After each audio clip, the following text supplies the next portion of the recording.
Every single day, over 2 billion people reheat their leftovers. They assume that if food is heated thoroughly enough, it is automatically safe to eat. That assumption is costing lives. Here is a number I want you to remember: 1 in 6. That is the proportion of all cancer cases worldwide that researchers now associate with dietary factors, including the way food is stored, reheated, and consumed. According to data published in the journal CA, a cancer journal for clinicians, poor dietary habits are the second leading modifiable risk factor for cancer worldwide, ranking just behind tobacco use. Yet almost no one is talking about what happens to certain foods at the molecular level when they are reheated for a second time, whether in the microwave or on the stovetop. The chemical reactions that take place are completely silent. You cannot see them, you cannot smell them, but they are happening inside your food and then inside your body. My name is Dr. William. I've spent more than 15 years studying nutritional biochemistry and the relationship between food science and preventive oncology. Today, I'm going to show you 4 foods that you are almost certainly reheating. Foods that are probably sitting in your refrigerator right now, which undergo documented, scientifically verified chemical transformations when reheated. Transformations that carry a measurable cancer risk. Stay with me until the end of this video because the 4th food on this list is one that almost every health-conscious person believes is completely safe. That belief, however, is dangerously mistaken. Before we go any further, I want you to understand something important. This is not about a minor inconvenience. This is not about an upset stomach or temporary food poisoning. What we are discussing is the slow, cumulative buildup of carcinogenic compounds inside your body over months and years. The kind of silent damage that often goes unnoticed until it becomes extremely difficult to reverse. Cancer rarely develops overnight. It is a gradual process, a slow progression.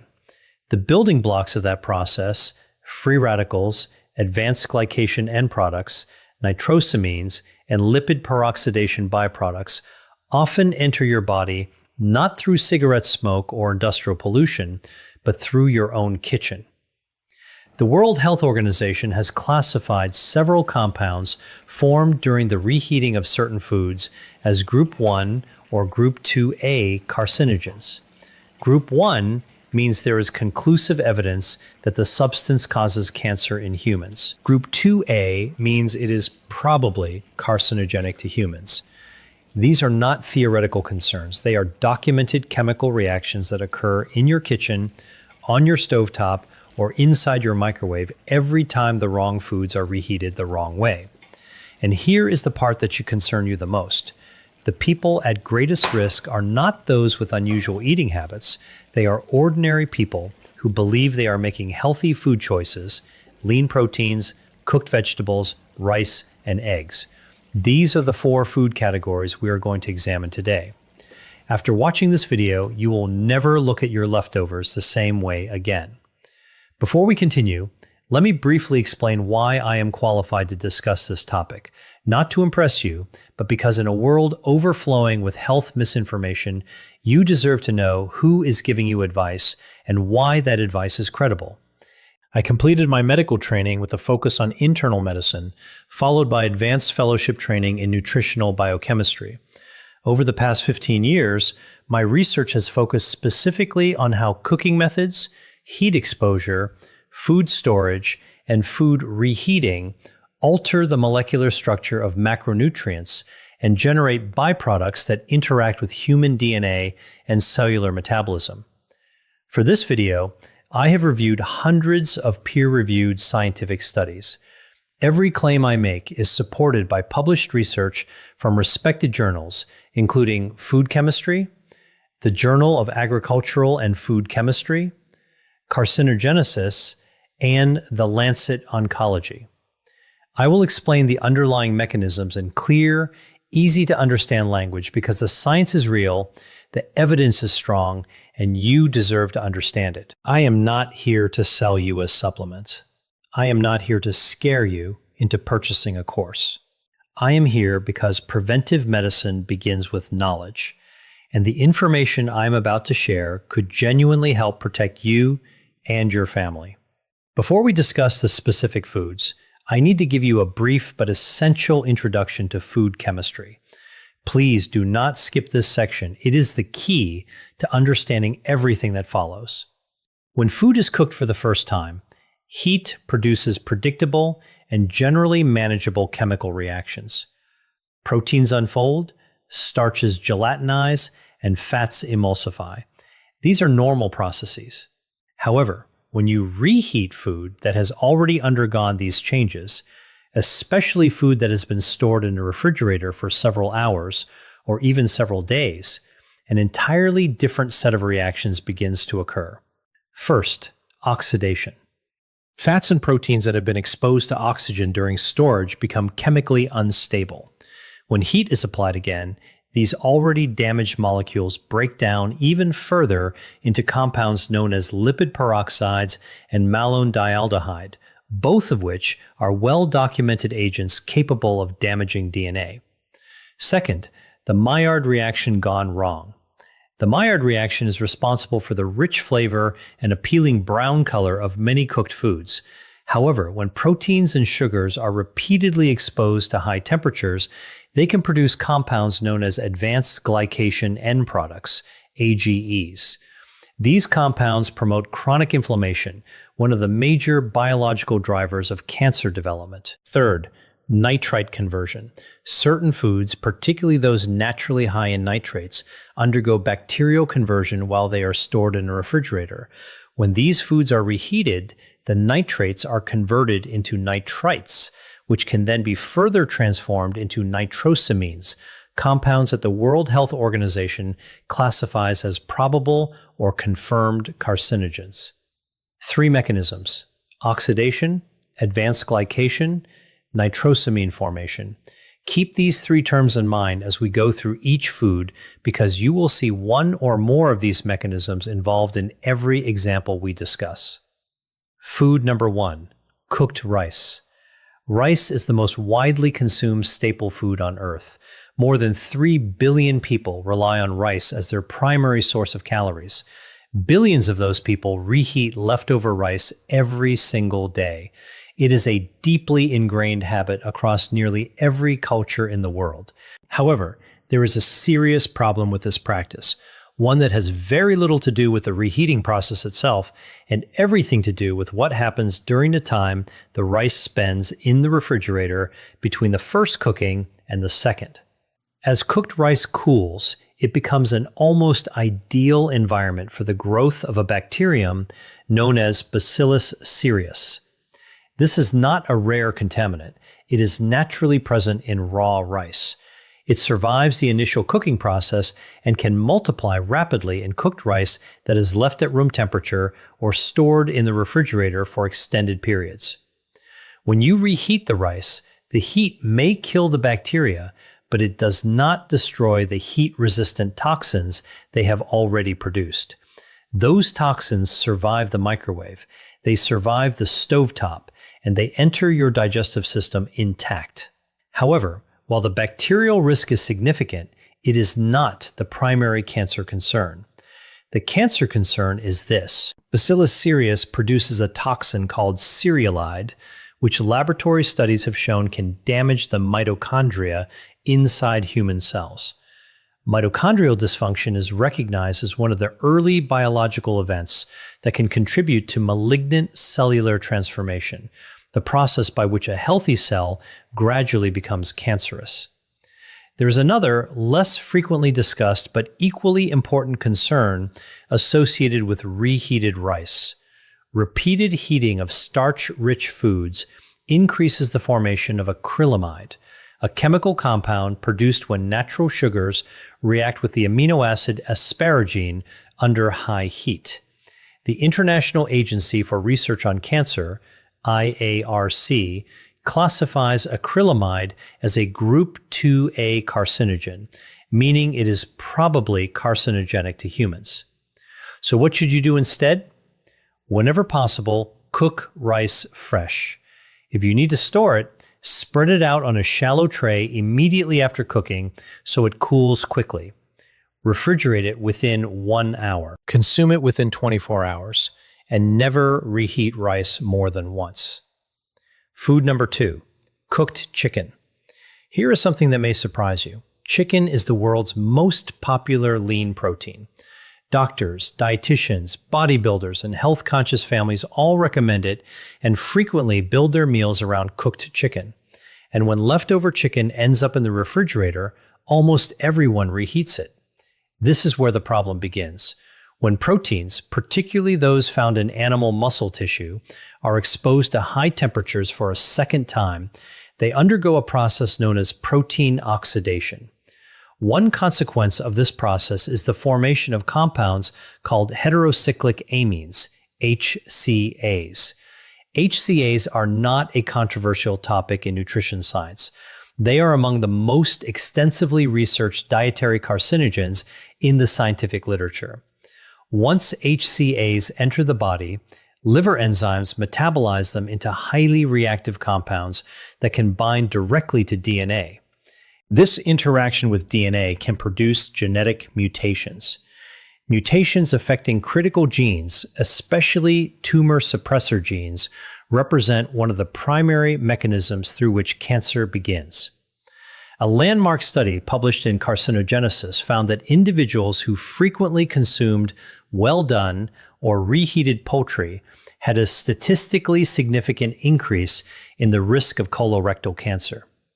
A separate analysis conducted by the Harvard T.H. Chan School of Public Health found that frequent consumption of reheated, processed chicken was associated with an increased risk of pancreatic cancer, one of the deadliest forms of cancer, with a 5-year survival rate of only 11%.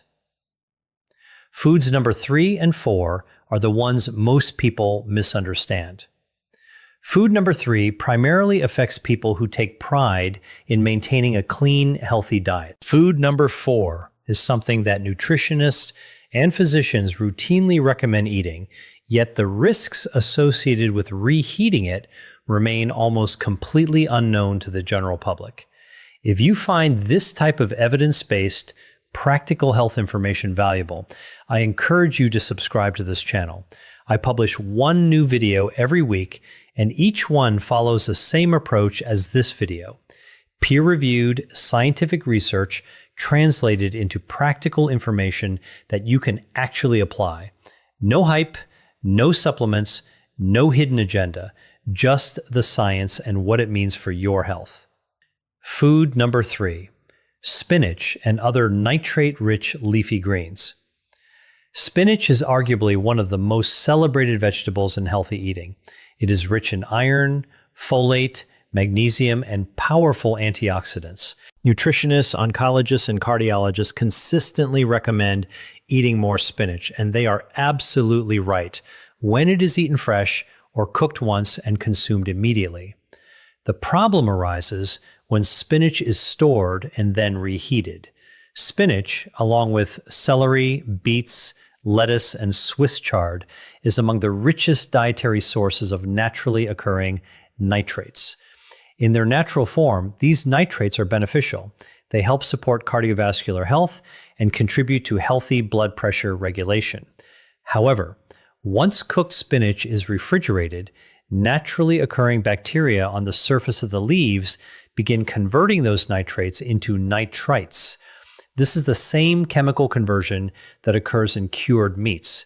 It is also one of the reasons the World Health Organization classified processed meat as a Group 1 carcinogen in 2015. When spinach that has been refrigerated for 24 hours or longer is reheated, you are applying heat to a vegetable that has already undergone substantial nitrate to nitrite conversion. Under heat, those nitrites can react with amino acids present in the spinach and later in your stomach to produce nitrosamines. Nitrosamines are among the most potent dietary carcinogens identified by modern science. Animal studies have shown that they can induce cancer at remarkably low doses. In addition, Epidemiological research consistently associates high nitrosamine exposure with an increased risk of gastric, esophageal, and colorectal cancers. This is not a hypothetical concern created for this video. The European Food Safety Authority, EFSA, has issued formal guidance regarding dietary exposure to nitrates and nitrites from vegetables, specifically warning about the potential risks associated with reheating nitrate-rich vegetables after they have been stored following cooking. The irony is devastating. One of the healthiest foods on earth can become a source of carcinogenic compounds simply because of a storage and reheating habit practiced every week by millions of health-conscious people. So, what should you do instead? Cook spinach and other leafy greens fresh whenever possible. Eat them immediately after cooking. If you have leftovers, consume them cold within a few hours. Do not refrigerate cooked spinach with the intention of reheating it later. If you absolutely must store it, keep it in an airtight container, consume it within 6 hours, and do not reheat it. Eat it cold instead. Food number 4, eggs. I told you the fourth food would surprise you. Here it is, eggs. Eggs are among the most nutritionally complete foods available. They contain all 9 essential amino acids. They are an excellent source of choline, an essential nutrient that supports brain function. They provide significant amounts of selenium, an important mineral involved in antioxidant defense, and they also contain lutein and zeaxanthin, 2 antioxidants that help protect both eye health and cellular health. By almost every nutritional standard, eggs are one of the healthiest foods you can eat. However, reheating eggs, especially scrambled eggs or hard-boiled eggs, creates a specific and often overlooked chemical problem that very few people discuss. Eggs contain approximately 13% fat, with most of that fat concentrated in the yolk. When an egg is cooked for the first time, the fats in the yolk undergo an initial stage of oxidation. This is a normal and expected process. However, when a cooked egg is refrigerated and then reheated at a high temperature, those already oxidized fats undergo secondary lipid oxidation at a much faster rate. The byproducts produced during this process, particularly malondialdehyde and oxysterols, are now well documented in the scientific literature. Oxysterols in particular have attracted considerable scientific attention over the past decade. These compounds are oxidized forms of cholesterol that develop specifically when foods containing cholesterol are repeatedly heated. A comprehensive review published in the journal Food and Chemical Toxicology concluded that oxysterols possess pro-atherogenic, pro-inflammatory, and most importantly, cytotoxic and genotoxic effects on human cells. Genotoxic, that word is extremely important. It means toxic to the genetic material inside your cells, your DNA. By definition, genotoxic compounds are considered potential carcinogens because they can produce DNA strand breaks and genetic mutations that initiate the chain of events leading to cancer. There is another concern associated with reheated eggs. When cooked egg proteins are exposed to excessive heat for a second time, particularly during rapid microwave reheating, they undergo additional protein denaturation. These proteins form abnormal cross-links that make them more difficult for your digestive system to break down. Even more importantly, some research suggests that the sulfur-containing amino acids naturally present in eggs, cysteine and methionine, can degrade during repeated heating. The degradation products formed from these amino acids may contribute to oxidative stress within the lining of the digestive tract. Oxidative stress affecting the intestinal lining is not a minor issue. Persistent oxidative stress in the gastrointestinal mucosa is considered one of the major proposed mechanisms involved in the development of colorectal cancer, the third most common cancer worldwide, responsible for nearly 1 million deaths every year. So, what should you do instead? Eggs are best eaten immediately after they are cooked. If you prepare eggs in advance, store hard-boiled eggs with their shells still on and eat them cold. Avoid reheating scrambled eggs or omelets in the microwave. If you absolutely need to warm an egg-based dish, use gentle, indirect heat, such as a warm water bath or a very low temperature oven. Never heat egg dishes to temperatures exceeding 165 degrees Fahrenheit. I want to be honest with you about something. When I first began reviewing the scientific research on reheated foods, when I carefully read the literature on nitrosamine formation, heterocyclic amines, and oxysterols, my first reaction was not fear. It was frustration. Frustration because this information is not hidden. It has been published in peer-reviewed scientific journals. It appears in official guidance from the European Food Safety Authority, the World Health Organization, and numerous public health agencies around the world. Yet somehow, it almost never reaches the dinner table. It is rarely communicated in a way that is clear, practical, and easy for ordinary people to apply in their daily lives. Billions of people make decisions about reheating food every day, not because they are careless, but because they simply have never been given this information. There are children eating reheated rice, spinach, and eggs in their school lunches 5 days a week. There are older adults with weakened immune systems reheating leftover chicken in the microwave simply because they live alone and it is convenient.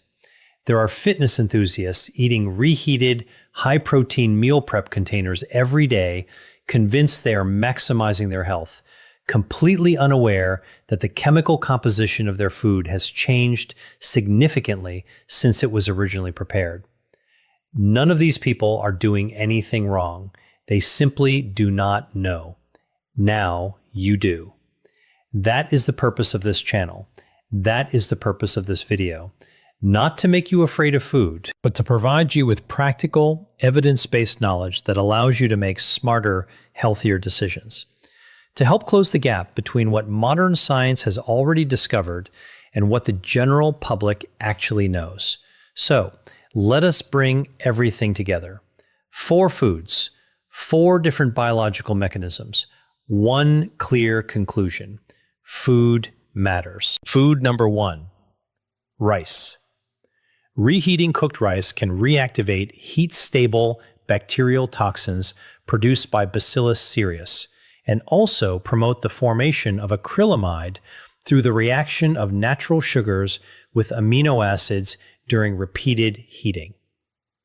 Mechanism: bacterial toxin activity and acrylamide formation. Potential cancer connection: mitochondrial dysfunction and exposure to a group 2A probable carcinogen. Food number 2, chicken. Reheating cooked chicken at high temperatures promotes the formation of heterocyclic amines, HCAs, through protein oxidation, while also increasing lipid oxidation byproducts such as malondialdehyde and 4-hydroxynonenal. Mechanism: protein oxidation and lipid oxidation. Potential cancer connection: direct DNA interaction by HCAs and an increased risk of colorectal and pancreatic cancers. Food number 3, spinach and other leafy greens. During refrigeration, bacterial activity converts naturally occurring nitrates into nitrites. When these vegetables are reheated, the nitrites can react to form nitrosamines. Mechanism: nitrate to nitrite to nitrosamine conversion. Potential cancer connection: increased exposure to nitrosamines, which has been associated with gastric, esophageal, and colorectal cancers. Food number 4, eggs. Repeated heating of egg yolks, which contain both cholesterol and fat, promotes the formation of oxysterols, oxidized cholesterol derivatives with documented genotoxic activity, as well as secondary lipid oxidation products. Mechanism: cholesterol oxidation and secondary lipid oxidation. Potential cancer connection: DNA damage, oxidative stress affecting the intestinal lining, and an increased risk of colorectal cancer. 3 fundamental biochemical mechanisms appear repeatedly across 4 of the most commonly reheated foods in the world: nitrosamine formation, lipid and protein oxidation, activation of bacterial toxins. This is not fear-mongering. It is food biochemistry that has been repeatedly, consistently, and rigorously investigated in the scientific literature. Now, let me tell you exactly what I want you to do with this information. These are practical, straightforward steps that require no special equipment, no supplements, and no drastic lifestyle changes. Just small, informed decisions that can substantially reduce your long-term exposure to potentially harmful dietary compounds. Cook rice fresh whenever possible. If you store it, cool it within 1 hour, refrigerate it immediately, consume it within 24 hours, and never reheat it more than once. Whenever possible, eat leftover cooked chicken cold in salads or wraps. If reheating is necessary, use the lowest effective temperature and avoid overheating beyond the recommended safe internal temperature. Do not reheat cooked spinach, Swiss chard, beet greens, or celery. Eat them cold or prepare them fresh instead. Store cooked leafy greens for no longer than 6 hours before consuming them cold. Cook eggs fresh whenever possible. If you prepare hard-boiled eggs in advance, store them unpeeled and eat them cold. Never microwave scrambled eggs or other egg-based dishes. Invest in a food thermometer. Gentle reheating below 165 degrees Fahrenheit or 74.4 degrees Celsius can significantly reduce the formation of many of the compounds discussed in this video compared with high-temperature cooking methods. Avoid reheating any food more than once. 1 cooking, 1 reheating, maximum. After that, discard the leftovers. Whenever possible, use a low-temperature oven instead of a microwave when reheating protein-rich foods. Microwave ovens can create uneven, localized hotspots that may accelerate oxidation reactions. Plan your meal portions carefully so that you produce fewer leftovers in the first place. That is the single most effective behavioral change you can make. Before I finish, I want to ask you something, and I genuinely want to hear your answer. Which of these 4 foods surprised you the most? Was it rice, the food almost everyone reheats without giving it a second thought? Was it chicken, the protein that millions of people preparing healthy meals consider the gold standard? Was it spinach, the vegetable that virtually every health expert encourages you to eat more often? Or was it eggs? Let me know in the comments below. And if there is a specific food you would like me to investigate in a future video, something you eat regularly or frequently reheat, leave that in the comments as well. I read every single comment. Your questions help shape the research and future videos on this channel. Before we finish, there is one final message I want to leave you with. Think about someone in your life who reheats leftovers without giving it much thought. Perhaps it is a parent, a brother or sister, a college student living on meal prep chicken and rice, a spouse who has been reheating leftover spinach throughout the week, or someone who microwaves scrambled eggs every morning because they prepared a large batch on Sunday. They do not know what you know now, and you can change that in less than 10 seconds simply by sharing this video with them. Not to frighten them, not to lecture them, simply to give them the same information that you now have, because they deserve the opportunity to make informed decisions about their health just as much as you do. The research is real, the potential risks are real, and the solutions are remarkably simple. Share this video because preventing cancer is not only a personal responsibility, it is also something we can help one another achieve. As always, I want to end with an important clarification. Everything presented in this video is intended for educational and informational purposes only. It is not intended to serve as personal medical advice, a medical diagnosis, or treatment recommendation. The scientific evidence discussed in this presentation reflects findings published in peer-reviewed medical and scientific literature available at the time this video was produced. Food science continues to evolve rapidly, and recommendations may change as new high-quality evidence becomes available. I strongly encourage you to consult your own physician, registered dietitian, or another qualified healthcare professional before making significant changes to your diet, particularly if you have an existing medical condition.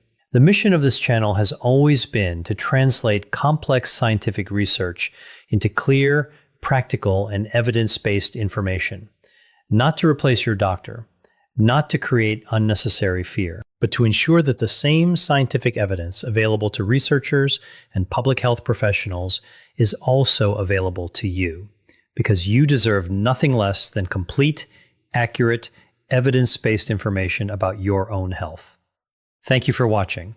I'm Dr. William, and I look forward to seeing you in the next video.